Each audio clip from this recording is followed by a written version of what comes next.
So the National Assembly has passed that motion on land expropriation without compensation tabled by the EFF. The process will now be taken to the Constitutional Review Committee that will look at possibly amending Section 25 of the Constitution that deals with land.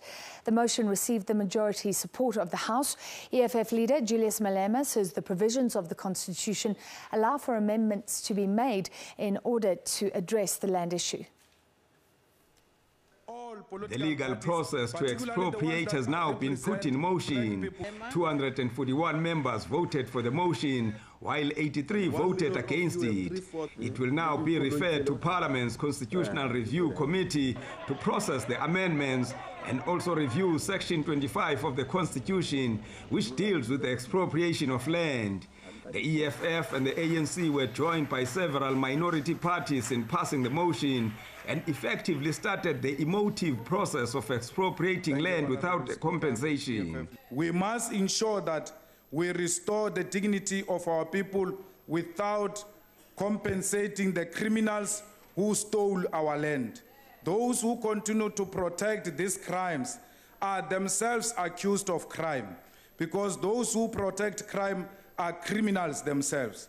This will be implemented in a way that increases agricultural production, improves food security, and ensure that land is returned to those from whom it was taken. The ANC, the National Freedom Party, the EFF, and the IFP are all in agreement we must expropriate. So what is the delay? There's no need for a debate. Let's go forward. Let's go out there and expropriate.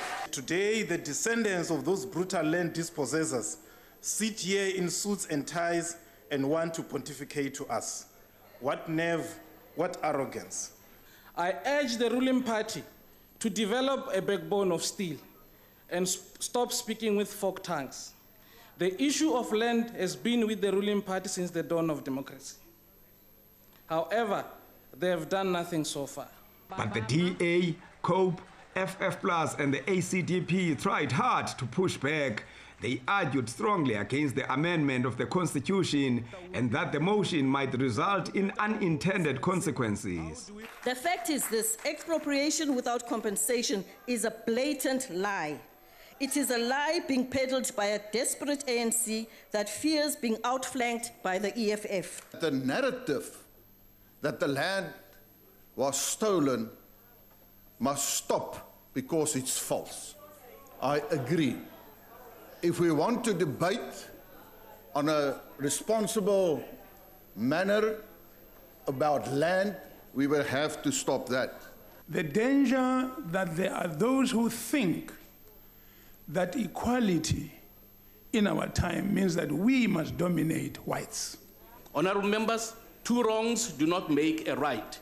The fact that the apartheid government forcefully dispossessed black people of their land does not justify the democratic government repeating the same evil. Expropriation of land without compensation has historically destabilized economies as it destroys investor confidence and scares foreign investors. It's not clear how long the process of amending the Constitution and the actual implementation of expropriation will take, but those parties who support the idea urge the ruling party to move as speedily as possible.